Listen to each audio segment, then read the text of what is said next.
That's wild. The delay. Do you know the delay changes every episode? Why? What's the delay right now? On the YouTube, for me right now, it's only 20 seconds, and last week it was 35 seconds. Right now it is about 50.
Welcome to the Dumbfounded Dipshits Podcast.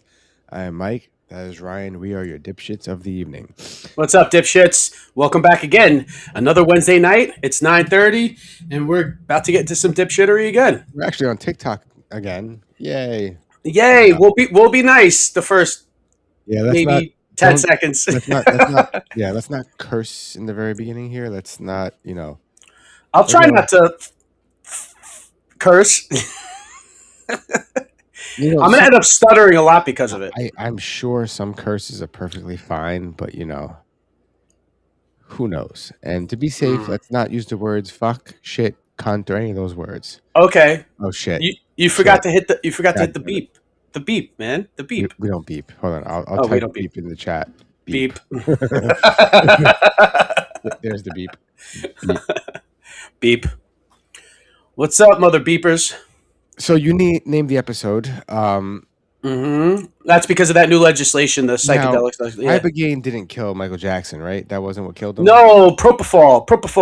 Yeah, I thought so. I thought it wasn't Ibogaine. So I was like, okay, that's not the connection there. But I did see, let's see. Oh, I had the video somewhere. Where'd it go? Hold on. Yeah, but Ibogaine is that stuff that they were like using on heroin addicts that like stop their cravings. It's so funny though that you named the episode what you did because the new Michael Jackson movie also is coming out, so this is also a tribute to that as well. When I try to come up with these names, like I've tried to think of like how could I mash two things that are relevant together what I was and going to say, clever. which was quite funny, is that the other day, Mm-hmm. a guy at work who's a recovering drug addict was talking Yeah. about the benefits of Ibogaine, Mm-hmm. and then you sent me the updated episode name, and I was like, "Huh, that's an interesting one." Yeah.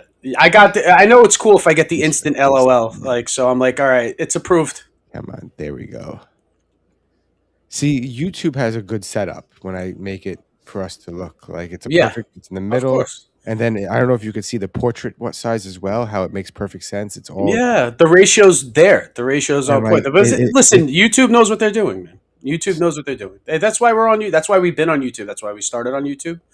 They've been around the longest. You TikTok figure, is pretty good too. It's Instagram videos that are hard to show correctly because I got to figure out a way. There's got to be a way to code it yeah. on your browser so the chat doesn't show up.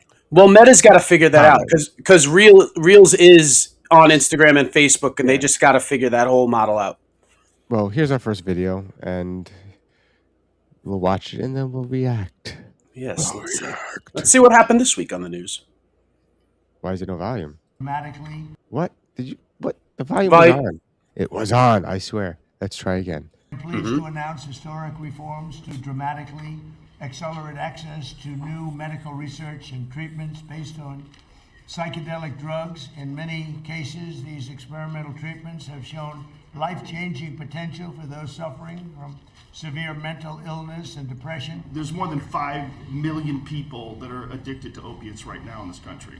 With one dose of Ibogaine, more than 80% of people are free of that addiction. With 2 doses, it's more than 90%. I sent him that information.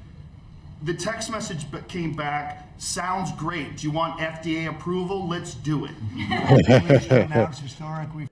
So we know Joe Rogan has been talking about Ibogaine treatment for Few a years. long time. Yeah. What did strike me by surprise is that he has been kind of critical of Trump lately.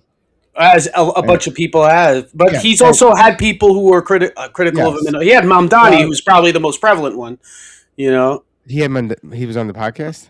no, Mamdani was in the Oval Office. Like Trump will have, yeah, Yes. But I was gonna say a lot of people are like, oh well, this is like making Joe look like an idiot because he's very critical of Trump now, and all of a sudden he's going on blah blah blah.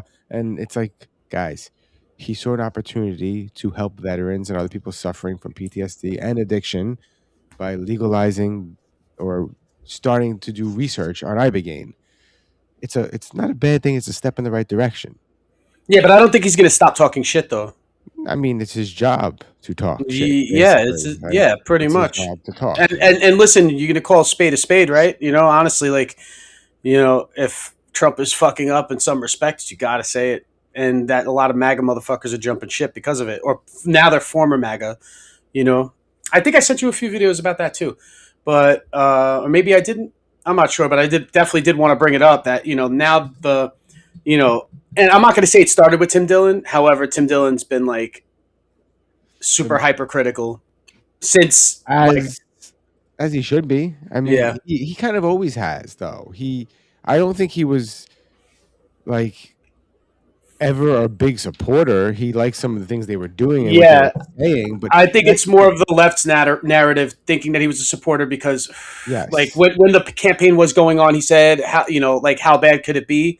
But the thing is, it's like, how bad could it be? It could be pretty fucking bad. And here's the problem: people fail to realize people fail to realize is that the people who voted for Trump didn't vote for what Trump is doing right now because this is the opposite of what many of us thought he was going to do. Yeah. I didn't vote for him, and I mean I didn't vote for anybody. I don't typically vote for presidential elections because I don't like any of them, and I don't believe in voting for the lesser of two evils because you're still voting for evil. Yeah.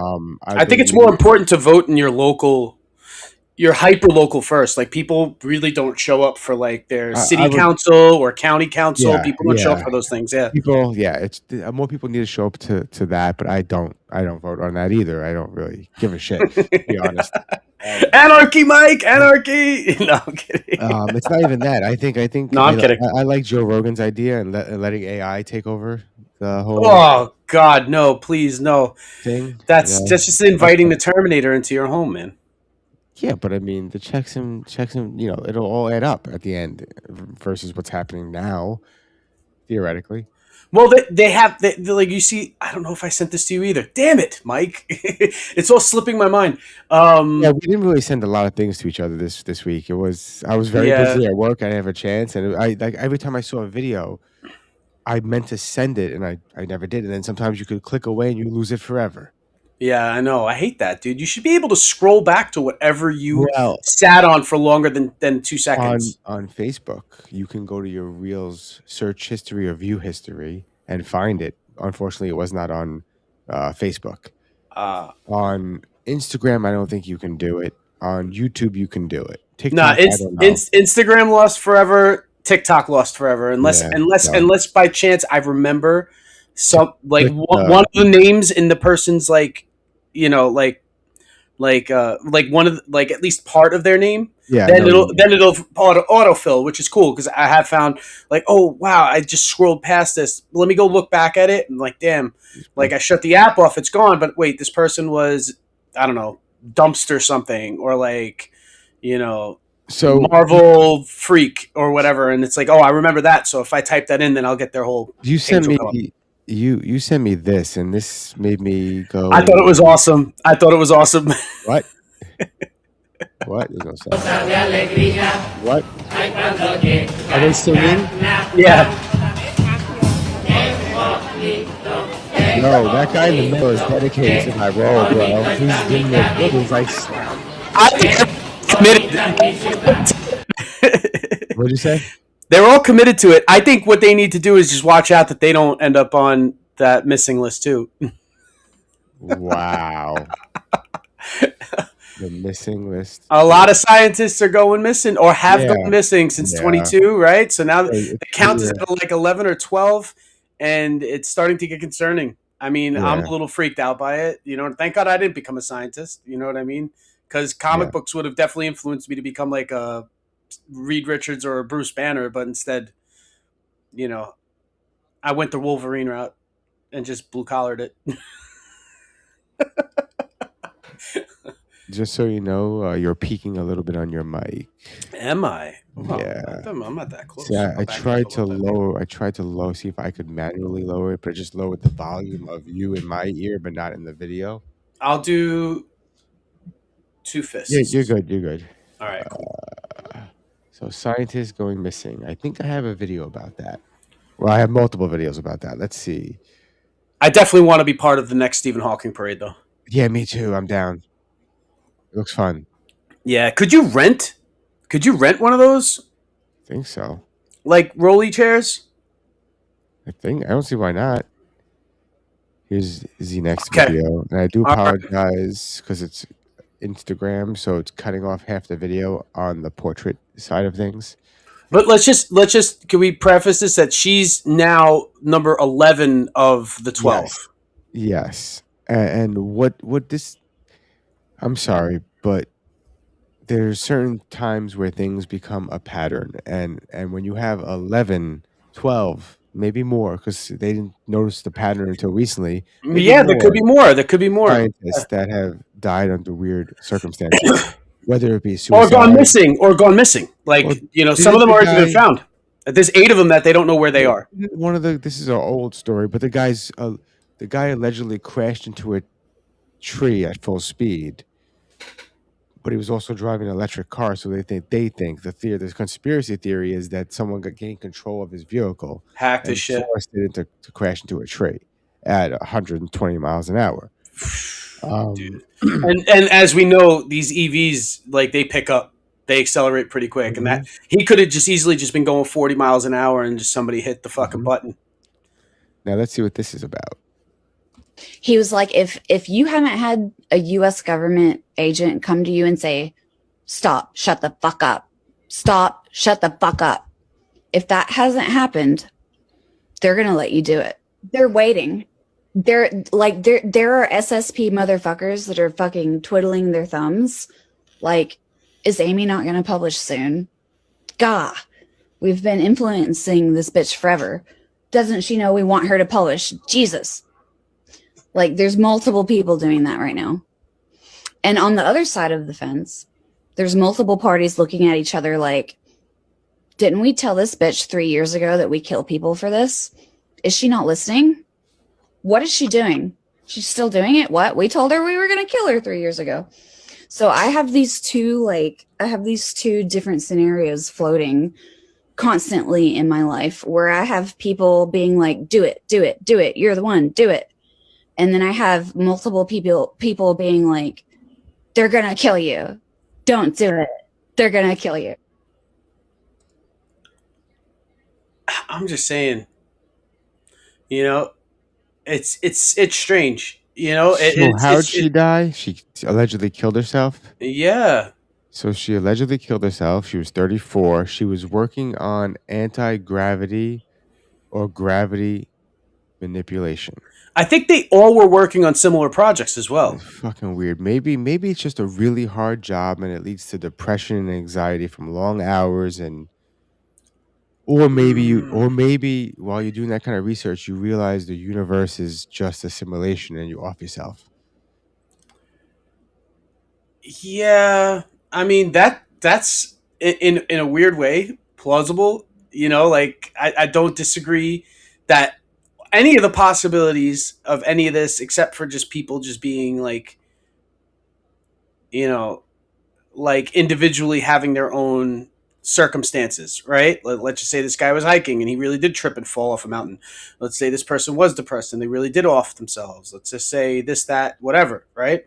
Mm-hmm. But the thing is, like, I'm pretty sure if they were any other worker, somebody would have noticed that, hey, like 5 construction workers just recently missing and they were all working on this one project. You know, like police would have looked into that, you know, or the FBI or something like that. If it was anything else, like if you had a restaurant chain, right? And let's just say there was some controversy going on with McDonald's and 5 people from senior management all like within the last 4 years off themselves and then another 10 went missing. Like, you know, people like there would have been a red flag way early. And I know it's not high profile as far as like it being in the know because obviously these are all classified meaning that secret, right? So all this shit is secret, so it's not going to be up in everybody's face as far as the public goes. But now that it's like cat's out of the bag, what now? Yeah, and I for shits and giggles, I asked AI, at what point does something become a pattern? And the answer is when a single event is a mistake or a fluke, 2 events can be considered a coincidence. But 3 occurrences or events are often cited as the point at which a behavior becomes a recognizable pattern. And we have how many? 12? Yeah. 12. Is a dozen. A dozen, that sounds a little past coincidental. You know? Very strange. And when you have Kash Patel as the head of the FBI now, and he's, you know, allegedly hammered at work half the time. Yeah, I had a video of how do you have anybody investigating anyone? Like, you know what I mean? Like if the upper management is slacking so hard. I mean, what is his job as the director of the FBI? To make sure that everybody else is doing their jobs and to hand down orders. And if nobody's handing down orders, or if the only orders are to, you know, stop investigating this, then what really is getting investigated? You know what I mean? That's a good point. That's a good point. It seems like in the news, like even in right-wing news outlets, like it's like Kash Patel, you know, stopped the investigation. So it's like of this, that, or the other. So it's like, of course you're going to get, you know, and this is another one to, I guess, to also segue into. This guy has been talking about aliens forever, right? So he was on Ancient Aliens, you know, which is whimsical, right? And this guy just offs himself, which it could be easily dismissed because, you know, like you could easily just like, oh, rationally speaking, you know, like these are all quacks and they all have mental problems, and mental problems usually goes hand in hand with suicide. And then it's like, but this guy lived for it, and then he says like he was loving life. Who says, it's sort of like, it's suspect to me if somebody says that, wow, I'm really enjoying life, and then they go and kill themselves. Like, what changes in such a short period of time? Yeah. You know what I mean? Like, I'm not saying it's not possible, because people can be mentally unstable and switch it up, right? But the thing is, if people are taken like by surprise, then that means that there probably wasn't that much of a history of this guy attempting it. Not saying that people who do commit suicide attempt it often. You know what I mean? Like, I'm sure there's people who like go halfway for the attention, and I'm sure there's people who are just unsuccessful, who don't complete, the whole thing. However, and I know there's people first try and they hit a home run, and there you go, you're at the pearly gates. But I don't know, like, now that all of this UAP, UFO, alien technology, dimensional beings, blah, blah, blah, blah, blah, you figure like, oh, wow, like these people, I have something more to live for, because exactly what I'm, like obsessed with is becoming now common news. It's not just me being on the History Channel doing something that people are going to make fun of on SNL. Yeah. And now I'm doing something that is seriously. I was going to say about the ancient aliens statement is that it's kind of scary how, as more and more time goes by, ancient aliens doesn't seem that far out there anymore. You know what I mean? No. And you know what prepared me for this? And I always bring it back. Comic books, bro. They've been talking about this shit forever. And it's like not being serious, but then I'm thinking of like, let's just say simulation theory, because we always bring this up, right? It's always a fun thing to go back to. Let's just say simulation theory, right? Simulation theory. What if the simulation has been preparing us for shit like this since the atomic age? You know what I mean? The beginning of the atomic age. Weird.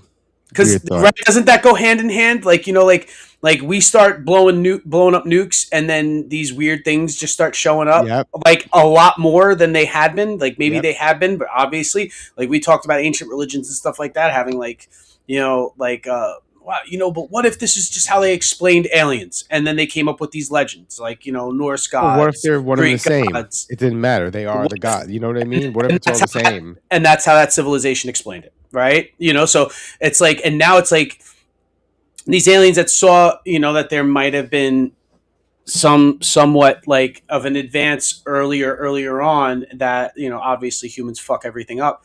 And they fucked it up, but they were just sticking around a lot more back then, because we were doing like, oh wow, these like like sticking stick stones and like and like just fire burning humans are now building mega structures in a very short period of time. You know what I mean? And they were like, oh, let's go keep an eye on them. And then they go and keep an eye on us. But then there was also one of these scientists. I'm not sure if it was one that went missing, because it's all a blur now when you just are fucking scrolling through fucking brain rot videos. That one of them was saying that for sure they know what it is, and they know that there are two types of they have a number for them. It's like P52s and P47s, and the P47s are from 47,000 years in the future, and the P52s are from 52,000 years in the future. And one of them, I'm not sure if it's the 47s or the 52s, but the 47s were the ones that went underground after a calamity, or after the calamity that's supposed to happen. And then I don't know if it's 52 or 47 again, but the other one are the ones that stayed on the surface. And so they themselves are like coming back in time to visit us, but they're from two different points in time. Before I play this video, because we didn't even play the video, we started talking. We went way past it. Yeah. Do you remember the movie The Time Machine with Guy Pearce? Yes, I remember the Guy Pearce version. It's very similar to this theory where, he goes into the future, and he goes into the future with a point where somehow they destroy the moon, and the moon collapses, breaks apart, and falls into Earth. Imagine how sick that ring looks like in the thousands of years after it happens. That probably looks pretty dope. And then he goes into the future even further, and he meets a group of people who live on the surface, the survivors on the surface, who stay on the surface. And then he meets the survivors underground who stayed The Molemen, underground. right? Wasn't it Yeah. like the Molemen? Yeah. Yeah, but it was like they had a hive mind now or something, right? Because there was one guy controlling them all or something. Yeah, but those like writers' renditions of what that would be, it turns them into like a sewer rat type of humanoid. When I think it's really the Greys are Yeah. these ones that went underground, and they just became, like they became still advanced underground. And that's probably why they go into the ocean, right? This is why we're seeing these things go into the oceans, because there's probably entrances that they're like, hey, we got to make these entrances to the portals in a place where these humans can't get. They could get to the moon, but they can't get to the Marianas Trench. They can't get to the fucking deepest depths of the ocean. The pressure's too strong. They don't have vessels that do that. So it's like, we'll keep our portals under the ocean. Wow. I'm reading the time machine thing now. So it was the time machine. The Morlocks are ape-like carnivorous subterranean human descendants inhabiting the year 800,000 AD. Not to be confused with the Morlocks from the X-Men, who just live in the subways and then Storm ends up beating Callisto and taking over the Morlocks. Not those Morlocks. They were named after. But the Morlock term, that was Jules Verne, right? Who wrote the original? H.G. Wells. H.G. Wells. Yeah. Okay. Wrote the time. Wait, he wrote the Time Machine? Apparently. It wasn't Jules Verne? It says in H.G. Wells' The Time Machine, 1895. Okay, so then Jules Verne, what did Jules Verne write then? I thought he wrote the Time Machine. Isn't that why Dr. Emmett Brown, which I just learned and realized this weekend that Emmett is time backwards. He wrote 20,000 Leagues Under the Sea. Yeah. From the Earth to the moon, around the world in 80 days. 80 days, yeah. Journey to the center of Earth. Yes, he didn't do the Time Machine. Let's see, there's more. No, not the Time Machine. Wow, that is like some serious Mandela effect for me, man, because for all of these years I thought I knew H.G. Wells was a sci-fi writer from the early 1900s, but I always thought Jules Verne wrote The Time Machine, and then that is why Dr. Emmett Brown from Back to the Future and Back to the Future Part 3, he introduces Marty to his two kids from the future, and his kids' names are Jules and Verne. Isn't H.G. Wells the one that basically War of the Worlds? That's Scientology was based off of? No. It's the other guy then. That's L. Ron Hubbard. L. Ron Hubbard. Yeah. No, but H.G. Wells, I know he did War of the Worlds. Yes, which is a very Scientologist kind of movie. Well, I think it influenced people like... Yeah. And what about C.S. Lewis? He didn't only do the Chronicles of Narnia. He did mostly sci-fi. Personally liked his books better. I liked Lion, the Witch, and the Wardrobe. I love the Chronicles of Narnia. I love those books. He's I like the movies too. Yeah, as far as a fantasy writer, dude, he was probably still holds up to being one of the best. Yeah, he's on a level of Tolkien to me. Did he do John Carter? I don't know. I never read them. John Carter is the one where the guy, it's like the early 1900s, he gets shot to Mars, and Mars is a battle planet. It's sort of like Thor Ragnarok, except he's just a human who now is just in an alien world. And they were written by Edgar Rice Burroughs. Edgar Rice Burroughs. Edgar Rice Burroughs. Mm-hmm. All right. I'm going to play this video finally. Okay. Every day that I have on Earth is a gift and a blessing, and I'm very grateful for that. You see? Because, frankly, people are disappearing. Scientists are going missing. Now they're saying they're going to investigate this. The president himself is saying they're going to look into this and see if anything's going on. It's a little bit scary. Every day that I have on Earth is a gift and a blessing, and I'm very... So he says this, and this is very recent. This is within the last week. Right? He had to have said this no more than 2 weeks ago. For sure. Right? Because this is when, all this really started coming. It's when it came on my radar that there were missing scientists going back to a few years ago. And that now and at that point there were only 9, and now there's 11 or 12. They're saying he killed himself. And they're saying he's sewer slided. So what the fuck? You know what I mean? Like, what's going on here, dude? What's going on here, dude? And it seemed like he was happy that it's being investigated. He said he loves life. This doesn't sound like this sounds like somebody who wants to see how this pans out and is not going to kill themselves before the second act. You know, because we're not even done with the first act of this yet. You know, the first act is, you know, UFO sightings, UAP sightings, and then, you know, shit hitting the fan with, you know, like the government having to release classified documents. And now, you know, like there's been a string of scientists since the talk of this, because this goes back to the Biden administration that they were talking about releasing this stuff. This is pre-Trump term too. And they might have even been talking about this in Trump's first term, but COVID was just like rampant and nobody was talking about anything but COVID, you know, for fucking 2 years. So, you know, like now it's like, okay, this is starting to get a little weird. What the hell is going on? And what is it that they got to tell us that they know? All right. So hear me out. Here's my theory. Shoot. And it's going to be a quick one. But something bad is going to happen. Right. Whether it's the polar, the whatchamacallit switch, the north and magnetic south. pole. Mm-hmm. There you go. Whether it's that or some kind of impact, something really bad. What if it's like the finger snap? What if Thanos is just going to snap his fingers? Could be that too. And I think that what we're seeing are people from the future warning people in the present about this. Which is pretty much, you know, like sci-fi. I think they are in contact with our government. There are secret programs it's being discussed. And I think they are preparing for it. So why would the government, knowing this, like, okay, if this is even close to a miracle that anybody could really from the future go through a portal, come back now, you know, like through interdimensional travel, why would they consider even moving forward? Like, can I say this, right? Is it, and let's just say the higher ups in our government know this, and let's just say even Russia knows this too, because Russia's not even like, you know, playing, like, aside from maybe helping out Iran, they're not like as involved as we are on the Israel side, right? Of this whole jam. Mm-hmm. So let's just say, like, does that have to play out in order for the future not to be fucked? Who knows? Because I don't think the president is even aware of it, to be honest. I think it goes deeper than that.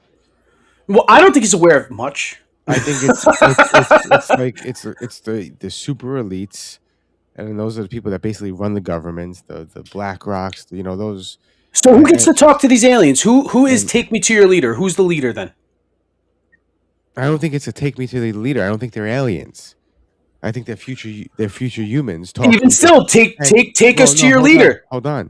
No, I think it's wait. You're thinking like so. Focus.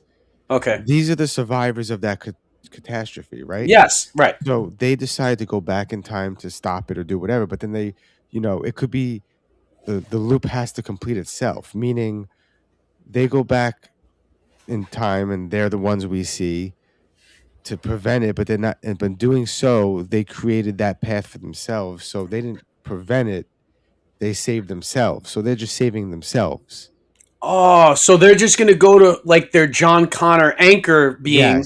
Yes. Go to them because we need you to succeed in order for us to be alive. Okay, who survived? Okay, these are the people that survived. Okay, how do we make sure they go back in time to stop it, and they end up just making sure they survive? If that makes sense, like. You know what I mean? It's. I forgot the name of the paradox, but you know, would it still have happened if you never had the machine to begin with? Right, and so, I'm also thinking now to expand on your theory. What if it's the 42,000 year or the 47,000 year ago ones that are the selfish ones, and the 52,000 years from now ones that are like, hey, you guys messed up, and now we have to come back. What if they're both? This is some whatchamacallit, Christopher Nolan Tenet type shit. Remember the movie Tenet? Yes. I like that movie. Yeah. But then again, it's also like Back to the Future, because it's like if you change the past, you change the future. Which is that's exactly what I'm saying though. Like they came here, and that might have changed. Like if they never came here, would they ever been able to come here to begin with? Right. It's like it is the time travel paradox. I'm also thinking too, right?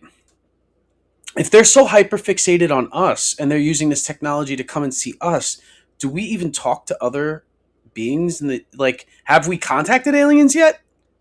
Right? Doesn't that make you think about that? Like, wouldn't they have already cozied up to another civilization 52,000 years from now, enough so What that if they there could? isn't another civilization? What if that other Where the lonely island theory, right? Yeah, exactly. Hmm. But who knows? But did you see this one? Did you see this? This maybe. I laughed really hard. I'm gonna tell you, like, a lot of people are just like pissed off because, like, obviously people just get pissed off on the internet. This is just because I already don't take Pete Hegseth seriously, as a military leader. So, like, aside from his credentials, like, I understand he's been in the military. I understand all that, and maybe he could be doing something on a lower tier of the hierarchy. But I definitely prefer like an older, seasoned. Give me somebody who's at least been through Vietnam to run the show. How old are you, Ryan? 40. I'm going to be 45. So basically, Pete Hegseth is a year older than you. Yeah, I know. And he's running the military. And even if I went the route my dad went and went to the Army, you know what I mean? I don't think I would be, even if I stayed in, qualified enough because of my age, regardless of my accolades. You know what I mean? I think you need. And he's not even impressive. Cooler heads prevail. You know what I mean? I feel like I said, like, somebody who's probably not only been through Iraq. Give me somebody who's been through both Iraqs. Give me somebody who's been at least through part of the Cold War. And I would even be more comfortable if they at least were deployed in Vietnam. You know what I mean? Because then it's like they could see how bad it could get. And then through the Cold War, they could, already have been to like the doomsday clock, right? And they shut the doomsday clock off and they had to turn it back on now again. Was he, did he ever go to Iraq?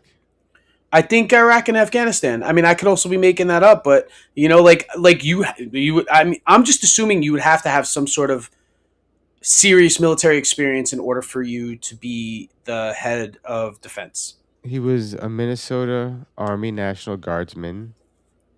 Oh, okay. Guantanamo Bay detention camp. Okay. So he's tortured a few people. He led, ready for this one? Yeah. He led a platoon of soldiers from the New Jersey National Guard. Did he ever get deployed overseas? Minnesota National Guard. He was an instructor. I don't think he's never seen combat. That is wild. I mean, I'm not saying you have to get shot at, but at least you should have gone to another country if you're going to be pulling maneuvers in another country. I mean, right? This is why a lot of people had issues with him becoming the secretary. Well, he was a Fox News anchor before this. Mm-hmm. He wasn't even doing military work right before going into it. You figured, like, as a fighter, right? You got to train pretty close up to the date of your fight, right? So you're not going to be like, I trained so hard for like 6 years, but you know what? For the last 2 years, I've just been sitting on my couch eating fucking cheese doodles, but I got a fight booked tomorrow. Are you going to be prepared to handle that? No, because you're coming in cold. You're not warmed up.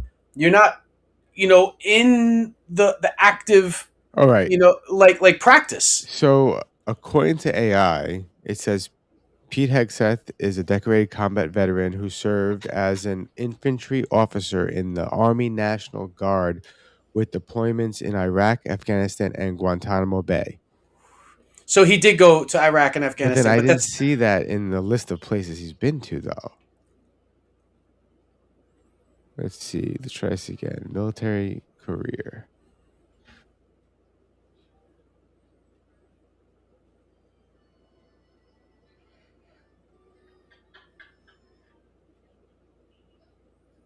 Okay, he volunteered. There you go. I missed a quick little thing there. July 2005, after he returned from Guantanamo Bay, he volunteered to serve as an infantry officer in Iraq, where he received the Bronze Star Medal. He served in the 3rd Battalion, 187th Infantry Regiment, 101st Airborne. That's what I'm saying. He Like, also was if that's in all he, Baghdad that's and yeah. a couple of places. Okay. Okay. Stand Okay. corrected. So he has a lot of experience in the most recent war that we've had, but I need at least 2 or 3. No, and now You back know what to I mean? the video. I'm gonna play it finally, but I think he was trolling people. I think he was trolling. I think his speechwriter just got fucking lazy and pulled something about, like. You think so? Like, That's yeah. even funnier. I think one of his interns or assistants definitely was like typed into AI, "Give me a motivational Bible quote," and the first thing it pulled up was Sam Jackson's, which isn't even Sam Jackson's, because Quentin Tarantino was heavily influenced by Asian cinema. So it's actually taken from a Japanese movie, a Sonny Chiba movie. It's a combination of a Bible verse and Sonny Chiba. Yeah. And it's, you know what I mean? It's not even the full quote. And he also, I guess what they did was they edited the end of it, because he didn't want to say, "And you will know I am the Lord when I lay my vengeance upon thee." You know, that part. He changed that part. But it's hilarious, dude. It's hilarious that he's like quoting it, and he's seriously quoting it.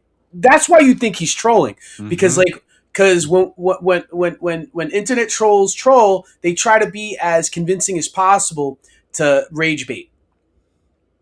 But he knew that these 19-year-olds weren't going to know. They've never seen Pulp Fiction, so they have no idea what they're hearing. Blessed is he who, in the name of camaraderie and duty, shepherd the lost through the valley of darkness. For he is truly his brother's keeper and the finder of lost children. And I will strike down upon thee with great vengeance and furious anger those who attempt to capture and destroy my brother. They all have their head down in prayer too. You see that? Is Sandy 1, when I lay my vengeance upon thee. And amen. So, thank you for joining us. Blessed is he who, in the name of... So instead of gunshots, he says amen. And he says Sandy 1 instead of the Lord, right? I think, do you know what would have actually amped up the crowd more? They all had their head down in prayer, like they were actually praying to a complete Bible verse, which is hilarious in itself because of how, it's just how easily influenced people of faith can be when they don't know their faith well enough. You know what I mean? You couldn't pull this shit to a room of priests, could you? People who are theologians, you couldn't have pulled this stuff. No, but me and you sitting there, well, I would have been like, "That's my favorite movie." I was like, "This is from my favorite movie." I was like, yo, isn't that Samuel Jackson, bro? Yeah. Is he quoting the great Samuel? Is he quoting? Or actually, if you were old enough and you were actually into Asian cinema, then you would have remembered the Sonny Chiba thing, because it was how Star Wars is the scroll up. Mm-hmm. You know what I mean? They have like the prologue. So the prologue to this movie was this same exact quote being recited, but the whole back end of it is also changed as well. You know what I mean? So, but wait a minute. So then I got a question, Pulp Fiction question, Mike. Samuel L. Jackson quotes the Bible twice in that movie. Mm-hmm. He does it at the end of the movie. Remember when he's sitting with Honey Bunny? Yeah. And what's his face and Tim Roth when they're sitting there in the diner, and I think it's right before the bad motherfucker wallet thing where they pull his wallet out. But he quotes the Bible there too. Was that a bogus Bible quote as well? I don't know. No. I know. I'm just saying. Now it's making me question the whole movie. I think I'm gonna go. I have it. I still have it on DVD. I bought the collector's edition years ago. So I'm gonna try and see if any of the disc extras if there's anything referencing this at all. And I want to rewatch the movie and then try to see, you know what I mean? I want to see like if that's, holds up as well, or if it's an actual Bible quote or not. What is this? Is he just pissing? Yep. Why? They're waiting for him to finish. They were gonna arrest him the second he finished. Yeah. Does he get away? That'd be great. A couple of them stopped chasing. This is hilarious. I want to watch this again. But did he? Yeah, they don't want to touch him. Away before. They don't want to touch him. They don't want to touch him until he's done. I mean, think about it, Mike. Do you want to touch him while he's pissing? No, you're not gonna tackle the guy and arrest him while he's pissing. But they weren't fast enough when he was done. As soon as he started dripping, you saw he took 2 steps forward. Here, play it again. He takes 2 steps forward while he's like emptying out. It's off. Yeah, you're gonna see he's shuffling his feet, and then he leans forward. He steps in his own piss though. So Yeah, there's definitely wet footprints for a little while. Just follow the piss footprints and we'll catch him. Follow the piss trail, man. Follow the piss trail, and you'll find your man. Did you see this? It's blocking it. It's cutting it off. So if you're born Breaking. after UK approves lifetime smoking ban for anyone born after 2008. do you know what I'm going to say this when you see that when they raised the minimum age from 18 to 21, right? A whole lot less high schoolers started smoking or continued smoking, right? From when we were in high school. When we were in high school, it felt like half of everybody we knew smoked. At least 50% of high schoolers smoked, right? In the 90s and the early 2000s. And then that definitely steadily went down once they raised the age up. I do think that'll work. I think people will eventually, you'll have, because this is prepping them for 30 years from now, not having any smokers in Britain at all. And they could easily, at that point, make it completely illegal to smoke in public or whatnot, like in Singapore, right? In Singapore, I don't even think you could smoke cigarettes on the street. I think the only place you're allowed to legally smoke is in your own home. Yeah, it was like that in Japan, I think, was it Japan or China? Really? They're still smoking sections. Smoking sections. And it was that they don't want you smoking outside. So you can only smoke indoors in designated sections, but they don't want you smoking outside in public. Something like that. Or some weird rule, and I don't know. So, Trump's assassination. Yeah, this is the KFC video I sent you real quick because I was trying to look for something while I was working earlier, and I was like, I got to send him something quick. Let me just see. I And feel like KFC posted we've been this. saying this forever. It's not. Yeah. It's not. I like how they go. MAGA is increasingly convinced that Trump assassination, the Trump assassin, I can't talk. I'm so fucking high. Do you think they're glitching you? Do you think they're glitching you? Yeah, they won't let me say it. They is my own brain because I'm high. I know on drugs.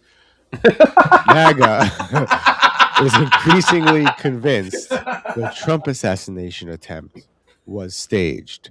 We got to talk about this. All right. I don't think it was staged. I think it was set up. There's a difference. I don't. Well, what's the difference between staged and set up? I thought that's what staged was. Staged means they were doing it to get more supporters for him. Set up means someone, shadow government, tried to kill him. So what's more likely? They tried to shoot at him to get him more popular, but to make him more popular, but they managed to graze his ear. Which I'm thinking, right? The possibility being that he has a WWE background of that razor trick. You keep the razor in your wristband, and then like Hulk Hogan used to do. Does he touch his ear? He touches the ear, and then we see the blood too. Yeah, right? he goes like this. He goes like he touches his ear like. So then, who'd they kill? Who'd they kill? Because someone died. Listen, shots were fired. You got to have some sort of cover, and they just picked the one guy that they were like, nobody's gonna miss this dude. Wow, that's fucked up. And not that I don't think his family missed him. I'm just saying who's the most inconsequential person in this crowd that we could just. Just think about throwing away life like that to get someone elected again is not insane. I mean, of course they would do that. Of course. I've said this, dude. But there's not a billionaire out there without blood on their hands, and this includes the Kardashians. And I believe that. Now, I'm not accusing or whatever. I'm just saying, like, just by circumstance, even. And I'm going to say this also. That's also in proximity. That's not to say that you yourself didn't physically kill somebody, but somebody at least in arm's reach has definitely got bodies on them. And, let's just say, for example, even by accident, let's just say Caitlyn Jenner ran over and killed, got a car accident, killed somebody, right? well, ran over and killed someone. Yeah. Right. And he has his children are billionaires. And no matter what scenario with a billionaire, in the wake, there are bodies. That's my theory. You know what I mean? And am I going to say that Trump was like, well, oh, we just got to kill an audience member. What's the big deal? They're going to love me anyway. Not that I don't think that that's not within his character to be that way. However, people got to remember, we're all hyper-fixated on a single person. And no, it is always an army of people who are typing up speeches, who are making up strategies, who are thinking of political maneuvers, who, and sometimes each one of these things is a separate job for somebody. So you have a team of people. You know what I mean? So somebody was like, you know what? How are we going to pull this off? And if somebody like Trump, who's the boss, is just going to be like, I don't care how you do it, just get it done.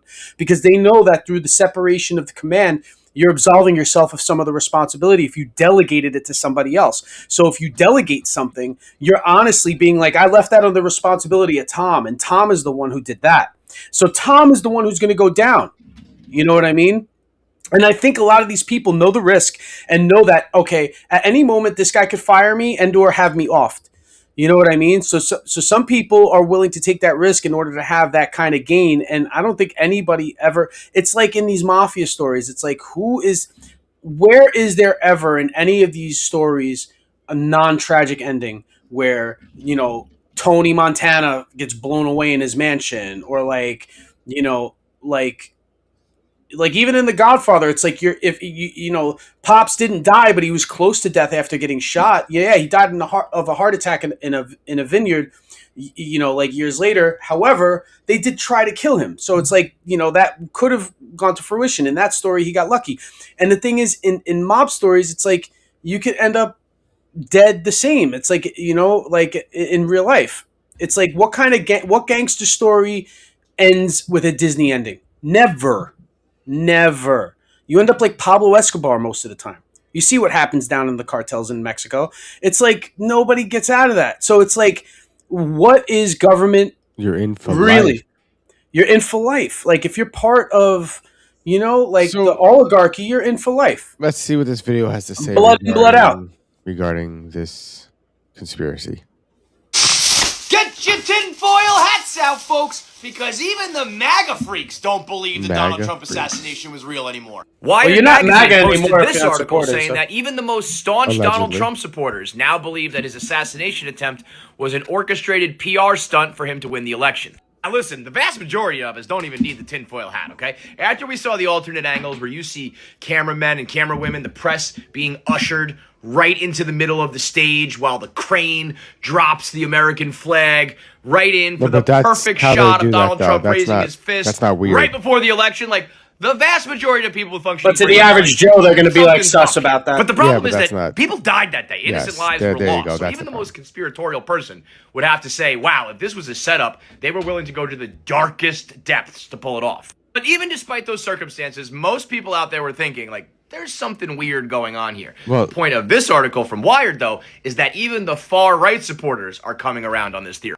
Tucker Carlson, or this chick Emerald Robinson, Candace Owens, Tim Dillon, all of these powerful, popular political content creators all saying that either Trump orchestrated this or the FBI covered it up or there are some deep ties to Israel. But a lot of those names are content creators. They are in the entertainment business. They will say anything to continue to grow their popularity. Where things get really interesting is with Joe Kent. Joe Kent worked in counterterrorism under the Trump administration. He resigned from that position due to disagreements over the Iran war. And one day after that resignation, he went on Tucker Carlson's podcast. And that's when he admitted that when the counterterrorist unit began investigating the assassination and asking for evidence and snooping around, the Trump administration shut it down and said, don't look into this any further. The article goes on to mention GOP delegates who are skeptical of the story they were told. Even QAnon posters have turned on Trump. It goes all the way to the extreme far right. Even the religious freaks are saying that it was either a miracle that saved Donald Trump or that he's the Antichrist. This guy, Ali Alexander, says from the book of Revelations that the Antichrist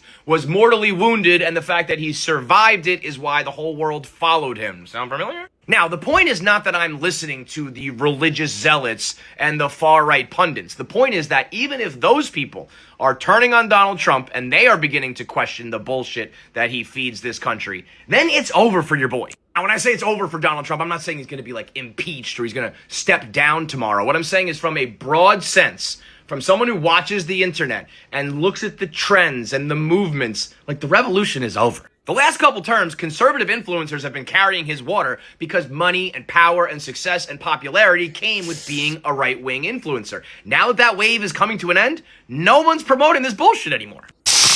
Get your tin! I don't agree with a lot of things he said, but I do agree with, I don't think,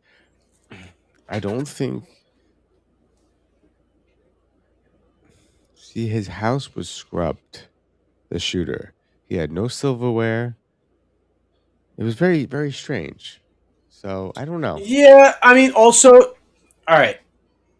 So, with this whole, like conservative people coming out and stuff, you do have a lot of people, and even on that same podcast he was talking about, Tucker Carlson had that guy on, he was like, I regret supporting him.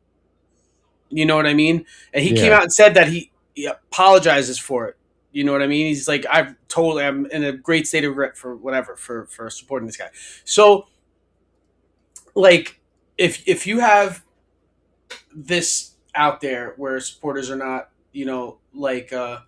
staying on the ship and jumping off, whether it be because of the Charlie Kirk situation, whether it be because of this, conspiracy theory about, the fix, and it being like, I would like, these are all things that are plausible within just how Trump is. So, if it's easy to believe because of how he's been, and I feel two ways about conspiracy theories. I feel like, if so many people know, eventually there'll be a leak. But then again, I also believe that this power does extend to enough of an influence to where you could keep hundreds of people or even a thousand people so loyal that they won't blab at all. You know what I mean? And I believe that could be possible as well. I just feel like the stronger the incentive to keep something a secret, the more people will keep it a secret. You know what I mean? Like, for example, aliens. But then if it's somebody who's political, it's like always a 50-50 amongst the people on whether or not somebody supports them or not. So it's easy to see influence seep in who's going to be like, you know what? I don't really like this guy. I'm going to jump ship, like a lot of these influencers did, but somebody within the inner circle sort of like being like, hey, this is true. And some people have come out to say things like that in other respects about other controversies and stuff that aren't, involved now with this assassination attempt. And I'm just saying, Trump comes from a WWE background. I was going to say this before. And there's, there's the razor thing. Hulk Hogan used to do it. So it's like, oh, you get hit in the head with a chair, but you're not bleeding. So what they'll do is they'll be like, and have razors in, stashed somewhere, give themselves a little nick, and razor cuts bleed a lot, So it's not far-fetched to think like, hey, he could have easily just, razor cut his ear and be like, wow, they nipped my ear, which is like a one in a million. And there were several shots fired, and one of them landed on the guy who passed away. You know what I mean? Like one person did die, not many people. I think it was one guy, right? When you say one of them landed on him and he passed away, I imagine a book going, ding, oh, that hit me, and then dying. Well, what sucks is like when you get shot, you don't die right away most of the time. Well, yeah. Unless it's a kill shot. Unless it's like, and I think even when you get shot in the heart, you're still conscious for a little bit before you actually pass. You know what I mean? So you know you were shot. Unless you're shot dead in the head and it shuts your brain off, you know what I mean? You were definitely like, oh, I'm hit. And then you keel over. You know what I mean? What is this guy saying? You sent me this. I don't know what this is. Let's see. Asshole of the Year award goes to my son. Covered my entire fucking truck in peanut butter. What kind of an asshole does something to a fucking Ford Raptor like this? He probably got grounded. Dumbest shit I've ever seen. Well, he's grounded for double now. Thing covered in peanut butter. I'm gonna get pulled over on the way to the car wash because you can't even see my fucking plate. Asshole of the Year award goes to my son. Yo, he covered that whole car, bro. Covered my that whole entire car. fucking truck in peanut butter. That's what a whole. Kind of an that's asshole. A whole large jar of Skippy, bro. Do you know what I'm thinking in my head? Maybe 2 large jars of Skippy. I'm thinking this guy covered his entire car in peanut butter for 218,000 likes. Totally possible. Like I said, I'm open to any conspiracy theory, Mike. And I'm just gonna say this: I think if you go to a decent enough car wash, you pass that thing through twice, especially if you had the car waxed decent enough, like within the recent couple of months. A lot of that will just wash off. Like in a dishwasher, you ever put a peanut butter spoon in the dishwasher? Shit comes out crystal clear. Mm-hmm. You know, like so. I think he's all right. It would suck if he got peanut butter in the tailpipe, because that would cause a problem. Yes, I mean, like if it was in any of the actual mechanism of the engine, or if it was in any of the actual mechanical parts of the car or in the undercarriage or whatever, I think that it would be a problem. But covering just the body in peanut butter, I think he'll be all right at the car wash.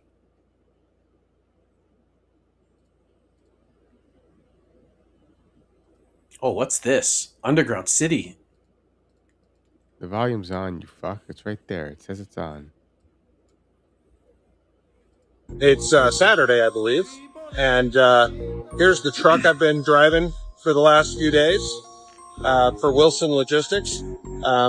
This trailer just was assigned to us from Kraft over at the Kraft Foods plant. And we're delivering it here to what's called the Springfield Underground. And that is, as you can see behind me, this giant cave that's big enough to house hundreds of these trucks and trailers. There's a train track running through here. Just to give you an idea, back here, there's a regular sized truck. See how tall that is up there? It's just incredible. It's Saturday, I believe. And well, all right. You know how like there's that big mega structure underneath the Denver airport? Like, I believe that there's several places like this in the country that are, like, deep enough underground to what did he call sustain... it? I want to Google it. Here's the truck I've been driving for the last few days. It was for Kraft. For Wilson Logistics. No, I know, but he called this trailer just was assigned to us from Kraft over at the Kraft Foods plant. And we're delivering it here to what's called the Springfield Underground. And that... Springfield where?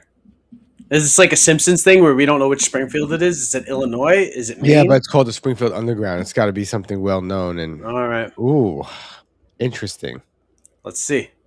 No. Let's see.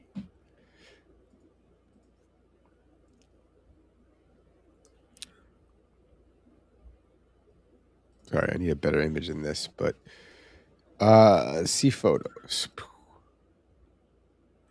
So wait, is this where they store like doomsday stuff? I don't know. I'm gonna find out in a sec, but it's built in the rock. Yeah, it looked like those columns were. Look at that shit. Yeah. What so they had to bore a cave into a mountain. That's what it looks like. Let's go back. This is definitely like shit you see in the movies, bro. Springfield Underground location. I can't talk again. Oh, excuse me. Located in the heart of the country. Wow, I can't read.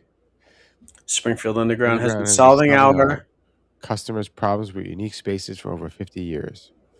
Fast facts. So it's just a company that makes caves. But what for? For what purposes? Storage facilities. It is true that most of the federal government's stockpile of cheese is stored in underground. However, these storage facilities are usually converted quarries or mines, not natural caves. This is the case for the Springfield Underground, which was originally a limestone quarry operated by the Gresimer Stone Company. So who owns it? The Erlen Group? Springfield. Yep. You see that, right? That's what Yeah. it is. Who's this? Who's them? Oh, that's pretty cool. Oh, you don't see it. Damn it. Here you go. That's it.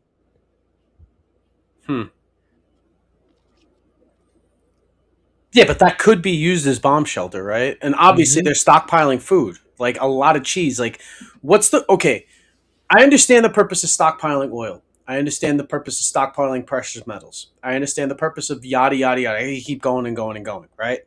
But what's the purpose of cheese? Cheese does go bad eventually. I know it lasts a long time, and there's certain cheeses like wine where they'll keep in a cellar for decades, and it's still good to eat. So it's like, why are they stashing craft singles? Are they trying to see how long it takes for massive amounts of food to go bad?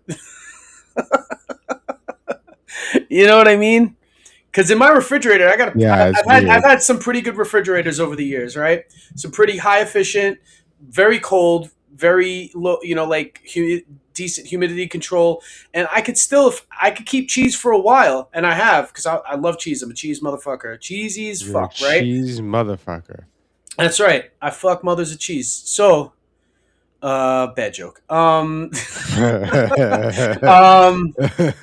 So like, what's the purpose? And because cheese does go bad eventually, and I have had cheese go bad that I've had in the package closed. Usually I eat the cheese before the sell by date, but sometimes you miss a package, and eventually it's like, oh, it's still good to eat. It might be good for a couple of months afterwards. However, I've definitely left Parmesan cheese in a container in the fridge too long, haven't used it, and then go back to it maybe, oh wow, this is 6 months past date, and it starts to grow mold on it. It's got a couple blue patches on it. So it's I understand vacuum sealing and all that stuff, but how long does fucking cheese really last? How long? Hyper processed cheese probably lasts a while, right? This place is not only for stockpiling cheese. It's not for stockpiling for the government necessarily. Okay, so here it is. I'm just going to read it. It's the key uses of Springfield Underground. It's refrigerated and freezer storage. Roughly 75% of the space is used for storing food, including massive quantities of cheese for companies like Kraft, Heinz, or Dairy Farmers of America. That's for sale. So it's processed there and shipped out elsewhere. Mm-hmm. It also houses over 50 companies, including logistics, electronic distribution, and local municipal data center. So it's a data center, which makes sense. Now, it's also used for strategic storage. It holds a strategic national stockpile of food products, so that it also does have that. But I'm going to assume it's grains and other things like that, not like cheese. Yeah. The energy efficient warehousing. The warehouse has a natural temperature of about 30 degrees, so it serves as a cost-effective location for climate-controlled warehousing. So they're storing a bunch of stuff, but for what? Is that where it goes before it goes to your store shelves? Yeah, well, it's a processing center. They have okay. So if you're shipping to all of that area, you'll go there first and process it, ship it up, or pack it up, or whatever. And it's over, by the way, just so you know, it's over 3.2 million square feet. Yeah, that's huge. Yeah, that's what she said. That's not as big as the Pentagon, though. I think the Pentagon has more square feet. Really? It's still pretty big. Right? Doesn't the Pentagon still hold the record for biggest structure in the United States?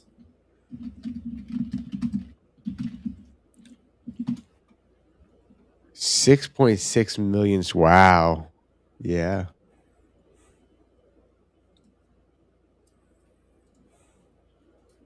which makes sense. So we got Timmy No Breaks. I just found this. I never watched it. I don't know. I just Kill Tony.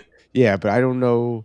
Like, Kill Tony's been on Netflix like pretty often. Like the last like couple of months, they've been releasing I think every month a Kill Tony special on Netflix, and they just had one like with WrestleMania like partnered up, and Tony Hinchcliffe is a huge wrestling fan, so I think he just had like the Undertaker on or something like that. That's epic. But this was Timmy No Breaks. On that table is a contract that will be signed by Tone, and it will give me health insurance.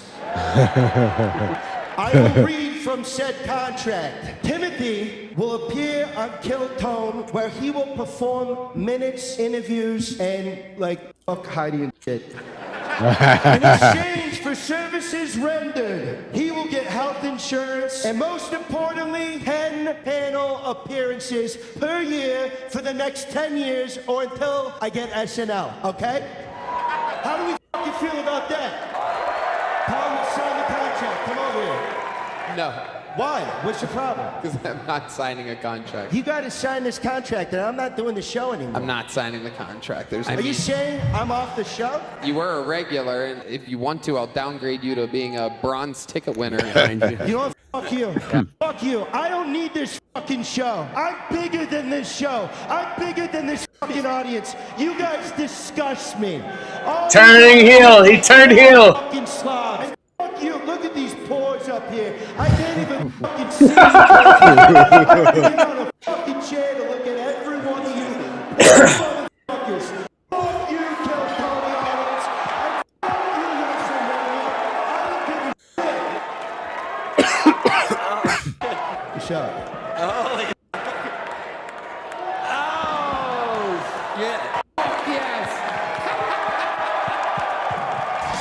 On that table. I'm sorry. I'm gonna say it. You ready? Tony Hinchcliffe's living the dream right now. This is what he wanted to do since he's like a kid.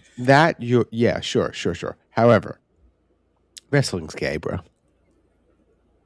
I mean, it's. I mean, it's still entertaining. The birdcage is gay, but it's still entertaining. Okay, no, but that's a different. That's literally gay. The birdcage is literally gay, but it's also literally It's a great movie. Yes. If someone was going to ask me, I want you to name a perfect movie. It's Back to the Future. Okay, that's a good one. It's Chinatown. Okay, Jack Nicholson classic. Yeah. I would put The Birdcage on that list. Yeah, because it's Robin Williams and Nathan Lane, and which the combo is just a good 3-act movie. Simple. Yeah, well, I mean, it's La Cage aux Folly, right? Rocky might be on that list. Well, I mean, you can't just do a top 3 of all time. I mean, it has to be 10. 10 is the minimum. Perfect movies. I think there's definitely more than 10 perfect movies. That's what I'm saying. I'm giving you like examples. I think The Birdcage is on that list. As far as comedies go, it's probably up there for in representation of comedy. Yeah. Absolutely. Yeah, I would say so. I'd say The Birdcage is up there. I obviously, perfect movies. Rocky's a perfect movie because it's a great 3-act movie, like you said. Because if you're gonna go like, okay, this goes in the basic formula of theater, so it's like first act, second act, third act. You know what I mean? Like, you have a bunch of perfect movies. Honestly, I think just as being somewhat of a cinephile, like Night of the Living Dead could be up there too, because how it's like Outbreak, first act, In the House, second act, third act is The Breach. You know what I mean? And it really does, and it flows like you don't even realize you're going in phases of the movie. It started the whole genre too. It starts the genre, right? And there's other great movies like that, too. Like even how they did The Wizard of Oz. Or how they did, like if you watch let's get a good Denzel movie, like Training Day has that too, where it's like the beginning is like the, like assimilating the new recruit. Oscar? American Gangster is another one that's a great 3-act movie too. You know what I mean? Because it's the rise, it's the reign, and then the downfall. You know what I mean? Same thing with Scarface. So gangster movies always have that. Goodfellas too. Goodfellas has the first act where it's the backstory of the crew.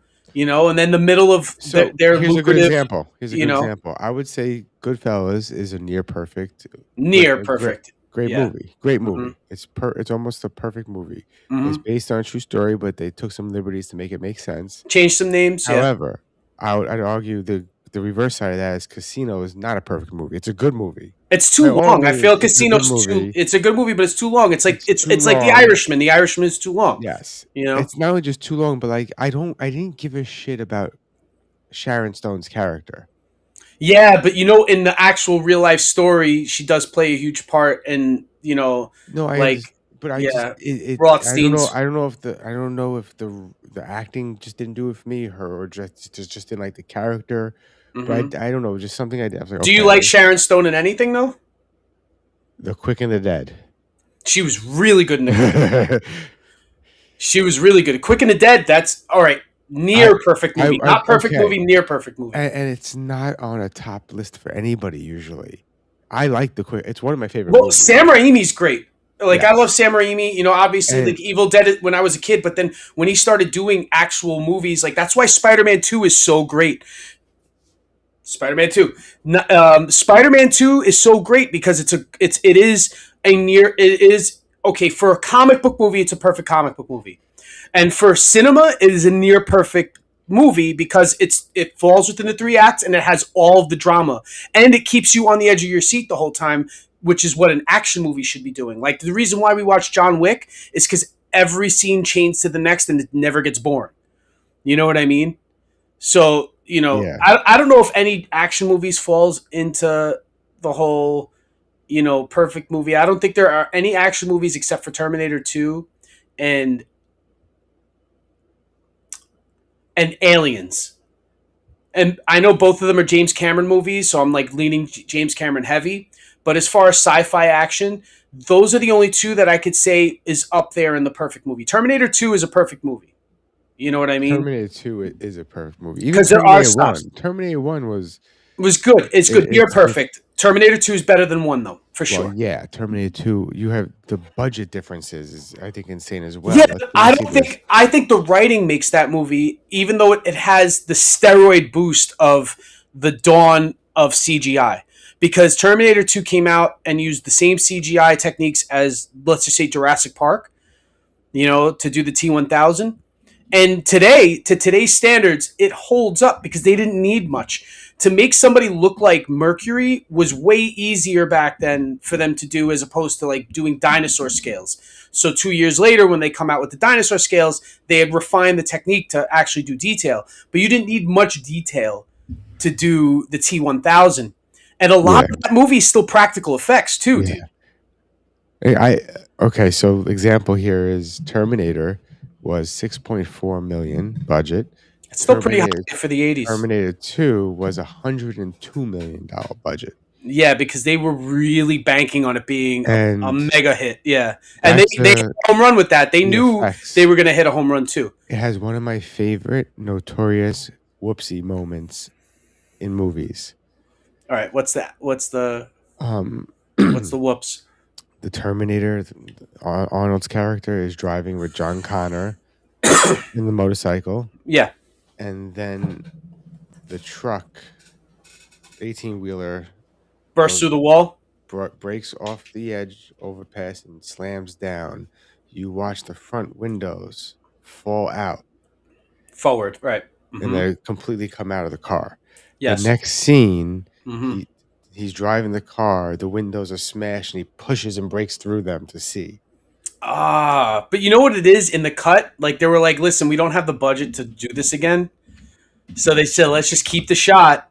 And it's suspension of belief. Nobody's paying attention to the detail when they're sitting in the movie theater in 1991. So nobody probably caught that until you were able to hit rewind 2 years later when the VHS came out. You know what I mean? Let's see. I think I found it.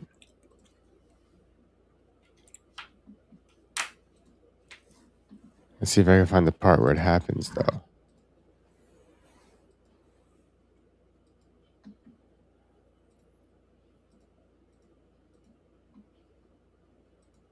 Where is it?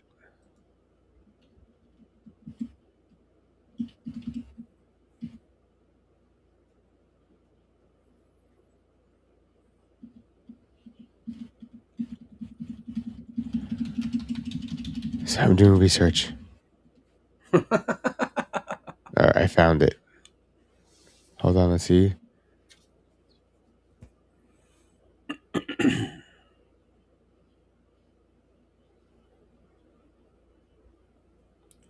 Am I wrong, or did they go back and fix it? Everything's been digitally. Yeah, I think they digitally fixed it because it's not. It's or it's the Mandela effect. Well, back in the day, they used to have a compilation before they started going back and fixing these movies. You know what I mean? Like in the early aughts, I think it was like 2009. Even still, like there were a bunch of YouTube videos that had all of the most famous outtakes of all time. Like there's one real simple mistake where there's a mirror scene in Pretty Woman where she's like trying on dresses and the mirror flips. Like it's like one of those pivot mirrors, and you can see the cameraman and the boom operator. You know what I mean? Holding the mic.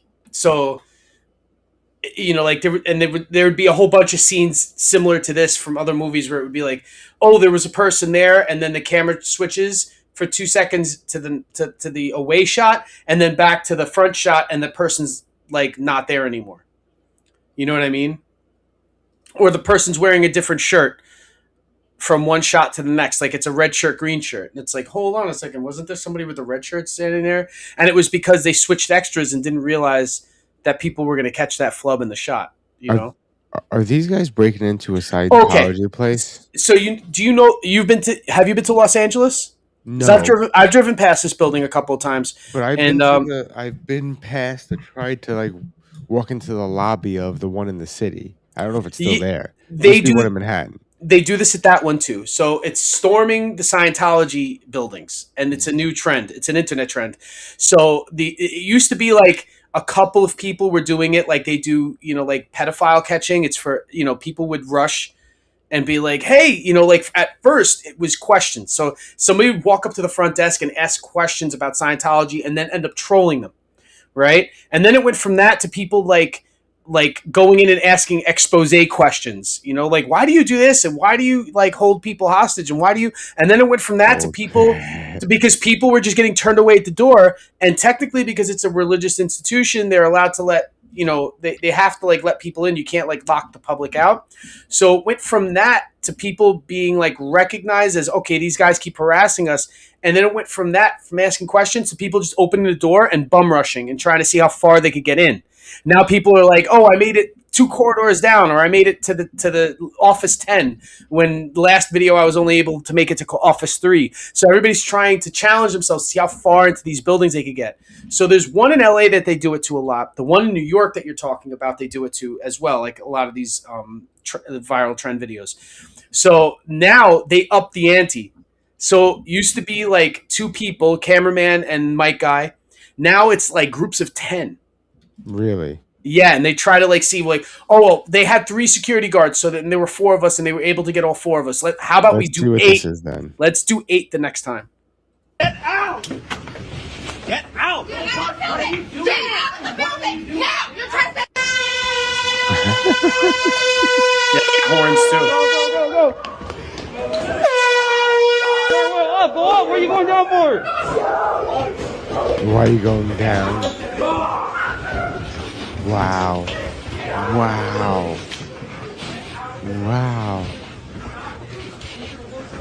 This is crazy. Yes, this is the max. Get out!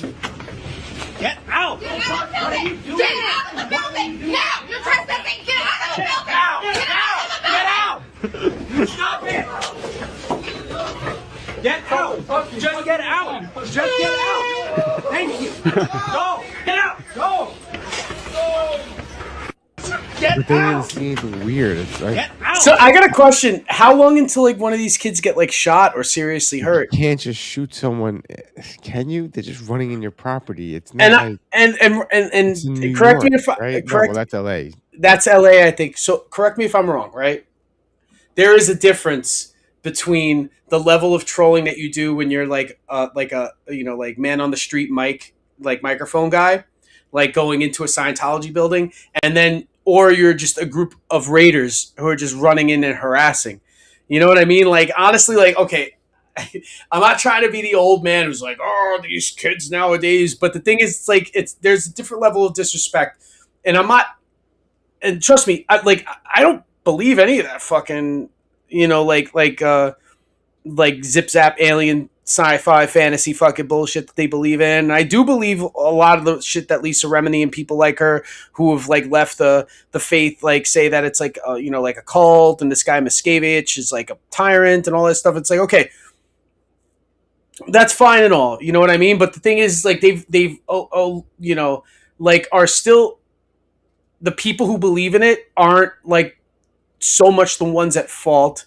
And then to harass them is a little fucked up, you know what I mean? Because it's like, okay, like, do you damn the cult follower? It's like, yeah, you could be like, wow, you're sort of like a little, you could say, and I'm even cool with this, like, it is like with the Mormons and stuff that like have the multiple wives and are kid touchers. It's like, I can't hate on the women who get abused by that because of, like their lack of the ability to sort of see that they're being led in the wrong way. You know what I mean? So it's like, you're not going to blame these people unless they start to become seriously complicit in some heinous acts. Yeah. You know what I mean? Yeah. And even to that level, you could be like a certain amount of brainwashing could influence somebody and they could even experience guilt and remorse for it later on. But it's like, you can't fault the lower level followers for the atrocities that, like, let's just say the leader does. You know what I mean? So it's like doing this is obviously not because these kids are anti-Scientologists. It's like they would do the same thing to like the Latter-day Saints building. I think Mormons. Yeah, you know what I mean? Like they would do the same thing to like the Catholic Church if people thought the Catholic Church were a bunch of quacks. You know what I mean? They're all there's different levels of quackery, but it's all the same story. You don't see them doing it to St. Patrick's Cathedral on Fifth Avenue, but they're going to do it to the Scientology building on, up the block. You kind of walk in. Can't you just walk in?